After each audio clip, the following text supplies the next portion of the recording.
Alzheimer's disease affects millions of people every year. Alzheimer's disease doesn't happen overnight. Slowly, little by little, it sneaks up, until one day you realize you can no longer communicate in the same way with the person you've been close to for 40 years. You can't rely on their words, and their sentences don't match the situation. Alzheimer's disease isn't something you can see the way you see a broken arm. In addition to that, people with Alzheimer's have good and bad days. The days when they're alert and clear-headed make caregivers hopeful.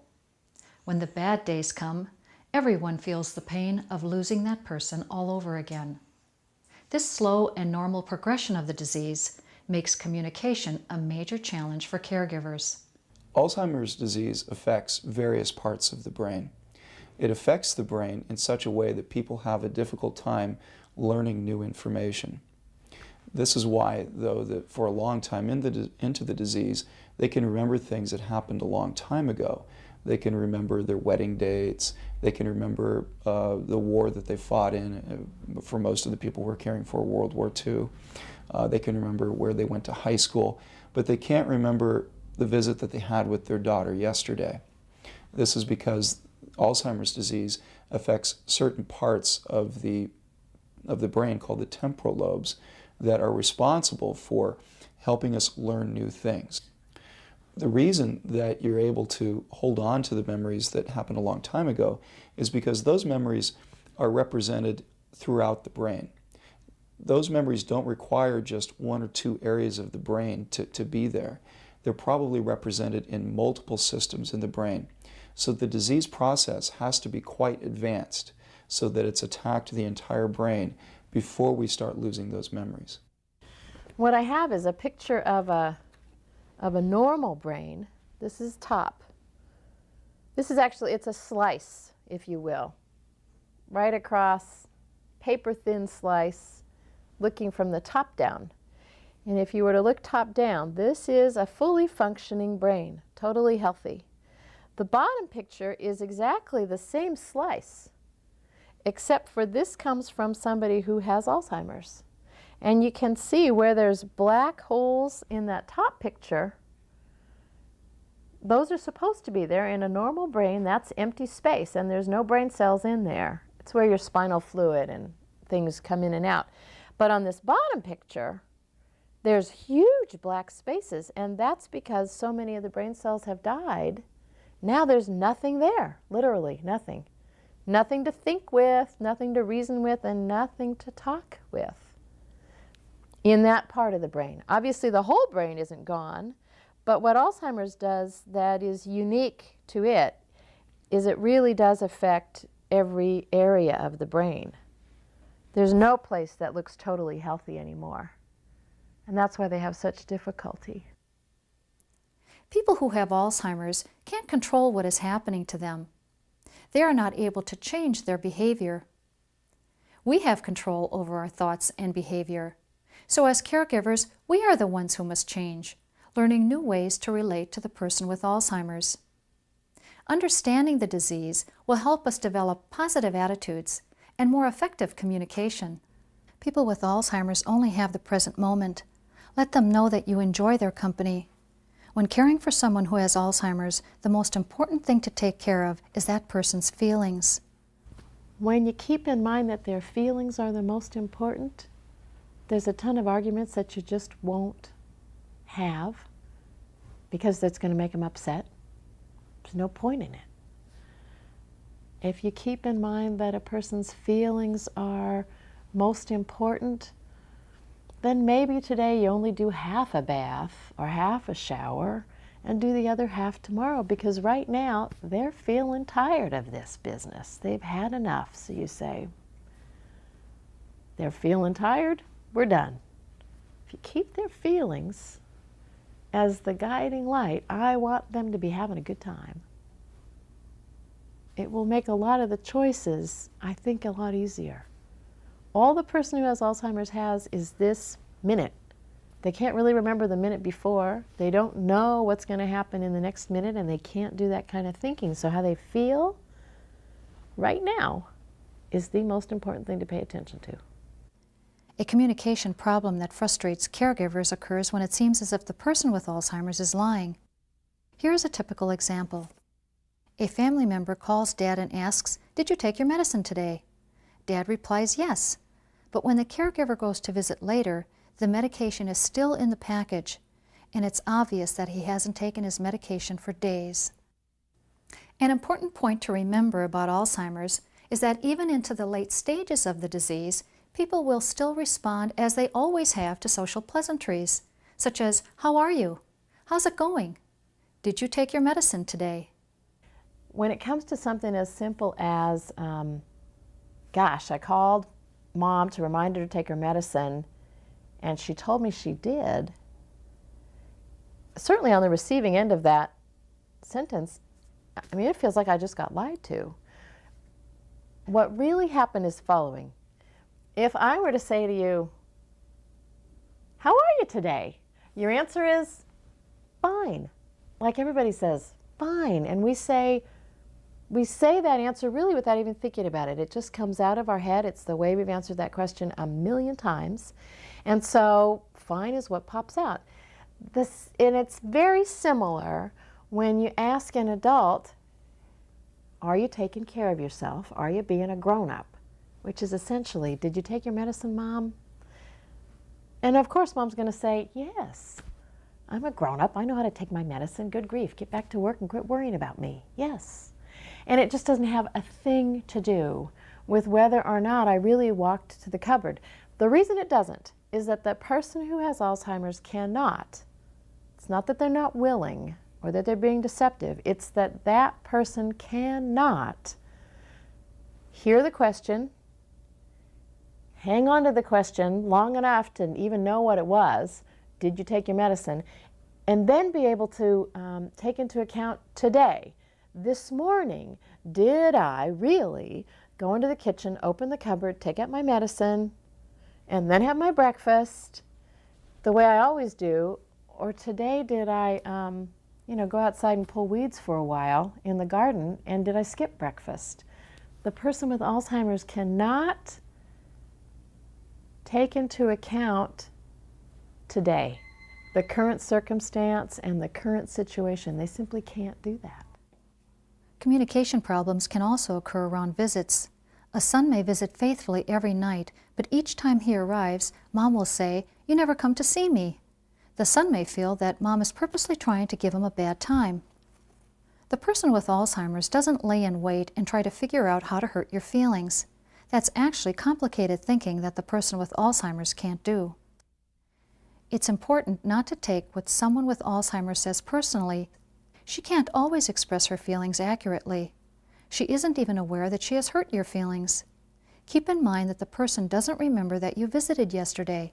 Rather than getting angry or frustrated, use your time together to do something enjoyable. The person with Alzheimer's disease shows a progression in terms of their problems with language. Very often, the very first sign is problems finding the right words for things. So a person may be talking to you and telling you something about a letter that they received, but they can't get the word envelope out. Or they may point to a lamp and they can't quite get the word lamp out. So language for them starts to become a little disfluent. It is a little difficult for them to find the specific right word that they want to express themselves. Then over time, it moves from that to their language becoming increasingly vague. It is more and more difficult for them to say something specific. If you ask them what they do on a day-to-day basis, what their days are like, often they'll say, "Oh, I kind of do the same old thing. I kind of sit around a bit. I do house things." But they can't give you very many specific details. And part of that is that their store of language has become affected by the disease. So it is very difficult for them to express themselves in any great detail. He may substitute words. For example, he asks you to pass the salt when he means to say sugar. You meant to say sugar. You can get into this issue of nitpicking on accuracy. You meant to say the sugar. All you So here's the sugar, because I know that's what you meant. Skip the whole conversation, just get the sugar. There's no gain. You're not going to teach someone how to talk. I think it's rude to ask that person to try a little harder. They're already functioning with half the brain cells that we have. So instead of asking them to try harder or to think it through or to pay attention, skip it. If they point at the sugar and they call it salt, you just hand it over as if they said sugar. That, I think, is the most respectful and the most kind. And then you get to enjoy the person you're with. Instead of arguing, you have a good time.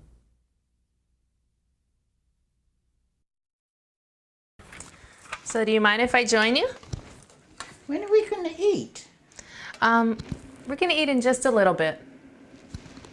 People with Alzheimer's may ask the same question over and over. Supposed to be? Usually the question expresses a concern they have. Anyone with a concern that isn't being addressed will become louder and more persistent. She may repeat the same question because she can't remember that she has just asked it and her concern hasn't gone away. The caregiver's responsibility is to help soothe the worry.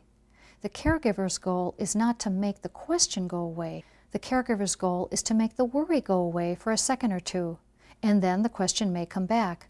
It's perfectly okay to give the same answer again if it helped to calm her. Certain situations throughout the day will trigger repetitive questions. That's to be expected. It's not the caregiver using poor technique. It's simply the nature of the disease. People with Alzheimer's may become aggressive in response to the environment. Bath time is often when aggressive behavior is displayed. The caregiver's approach may also play a part.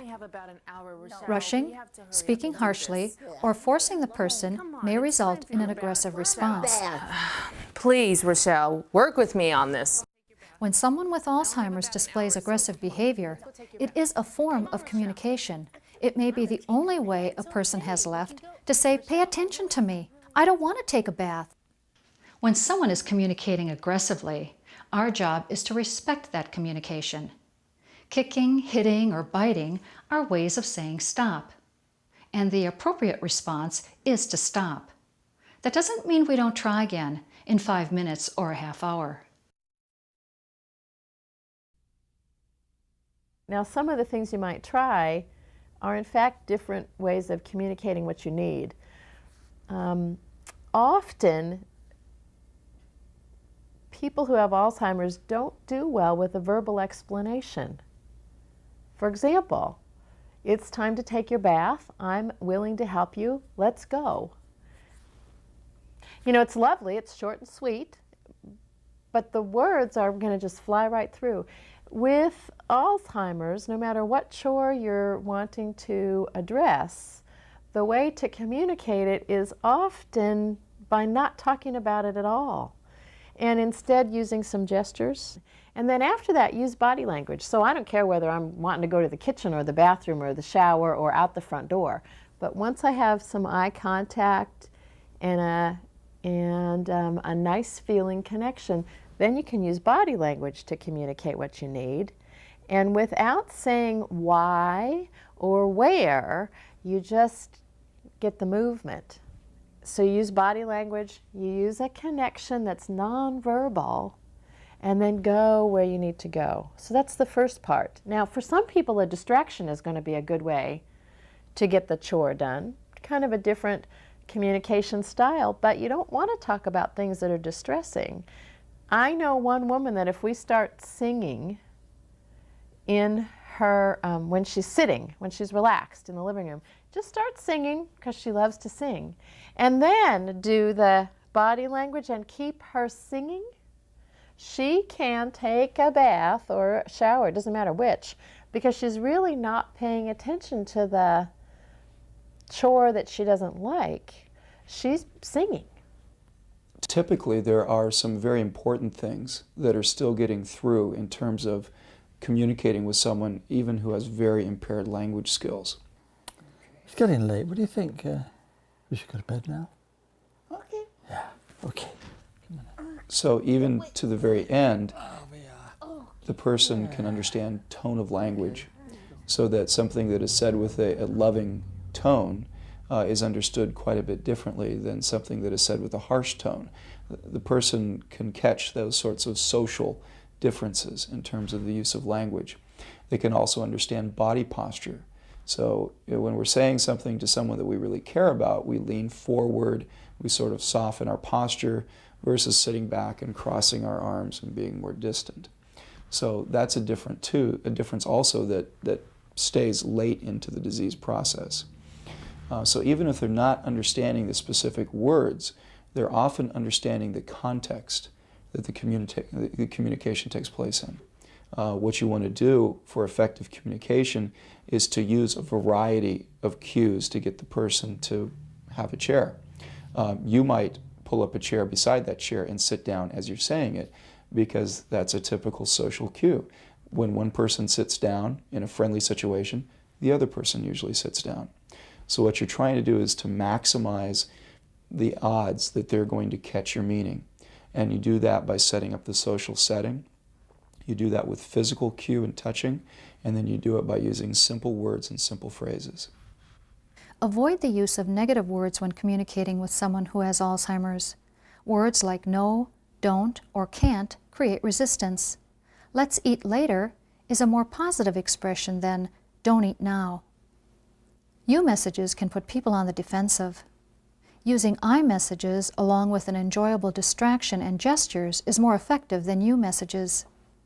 Instead of using messages such as you're up too early, you need to go to bed, try leading with statements such as I'd like a little snack before I go to bed. I'm getting sleepy. Then follow that with gestures. Even when people with Alzheimer's can no longer talk or have trouble finding words to form sentences, they can usually still sing a song. Often they can remember the lyrics of the song from beginning to end. Many Alzheimer's patients can still read as well. Singing and reading can give the person great joy, and hearing a loved one's voice can be very comforting for family members. I ask caregivers to never talk down to the individual with Alzheimer's disease. I ask them never to baby talk. The fact that you are having problems with language does not mean that talking to them like a 4-year-old is going to help with that. It just doesn't. So the communication should still be adult to a respected older adult. And so baby talk doesn't work neurologically, and it's insulting. So that's the first thing I ask people not to do. I ask them to shorten their sentences. I ask them to use a lot of visual cues and social cues. People with Alzheimer's often ask about people who have passed away years ago. Where's Mom? Where's Fred? It is not helpful to remind her that Mom or Fred has died. Rather than avoid the subject, pursue the memory. You can say, she's not here right now, but tell me about your mom. Often the person with Alzheimer's is looking for the sensations and security that they would have if Mom or Fred were here. As caregivers, we need to help this person feel comfortable, safe, and protected. Elderly women who have had children commonly ask, "Where are my babies?" This question will often come up at mealtime when feeding the children was an important part of motherhood. Find a way to soothe their concern. You could say, "The babies are sleeping." Remember that trying to bring the person with Alzheimer's back to present-day reality is not effective. We need to adapt to his or her reality.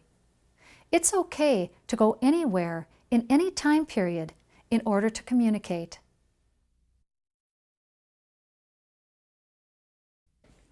One of the questions that family members and care providers ask fairly frequently is, how often should I visit, or should I visit at all, the loved one with Alzheimer's disease?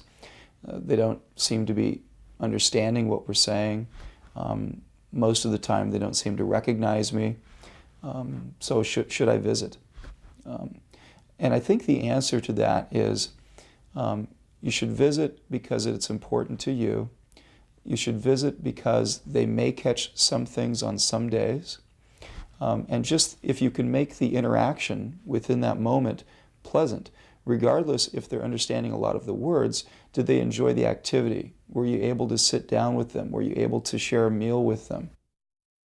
Nancy was a USC graduate, and she was a real sports enthusiast, and we went to all their football games that we could, and track meets and stuff like that. And I went up the day after the USC-UCLA football game and said, "I got bad news for you, Nancy." I said, SC beat UCLA in football. And boy, she lit up like a Christmas tree and stood up and threw up her arms and gave out a cheer, and came over and threw her arms around me and gave me a big hug. And that's probably the most outstanding response that I've had in a long time for something like that. But every once in a while she'll give out with something that shows that these messages in part do get through. Communication amongst family becomes particularly difficult when the person who has Alzheimer's doesn't recognize family members anymore. And in that situation, a spouse or children can think, it doesn't do any good for me particularly to go talk to the person. Anybody could go talk to my dad because he doesn't know who I am. But I would disagree with that. There is a richness, even though it's going to be way different, there's a richness that happens because of our history together that can only come from people that have been family or friends for a long, long time. And I just want to share a story about one couple in particular where the wife was really agonizing because he didn't remember her. He didn't know who she was. And what I did, I had them sit down together, and I asked him about his wife, Esther. "Your wife's name was Esther?" And he said, "Yes." And I said, "Tell me about Esther." Well, then he just overflowed with how Esther was the love of his life, and nobody could ever be like Esther, and no matter what, Esther made everything right, and how she'd been a great mother. Well, here's Esther sitting right next to him, and she started to sob. Hearing the things about herself that were so precious, she started to cry. He didn't know who was sitting next to her. He didn't recognize her for the Esther, his wife.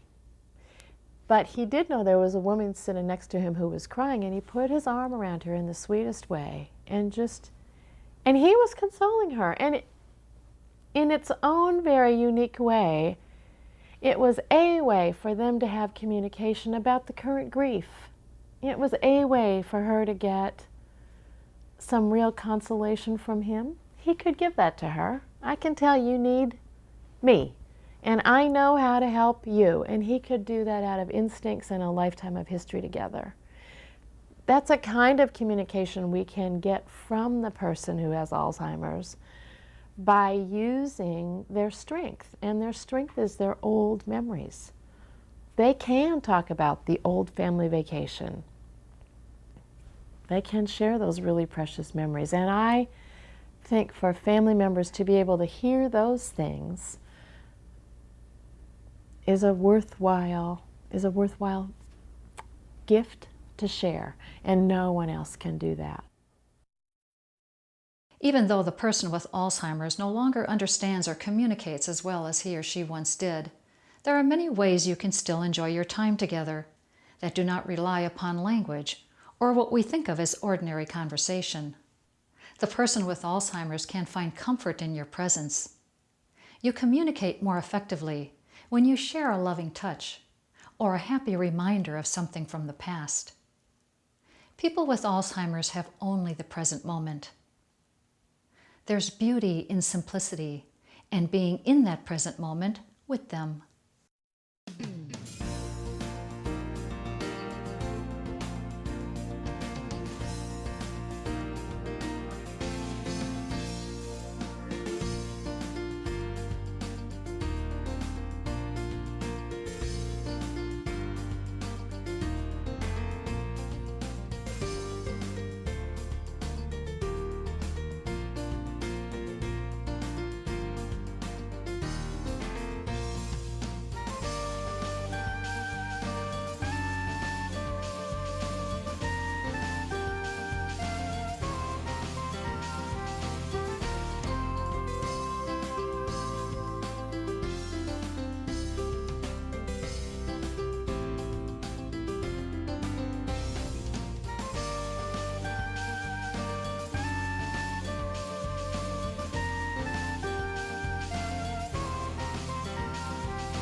you.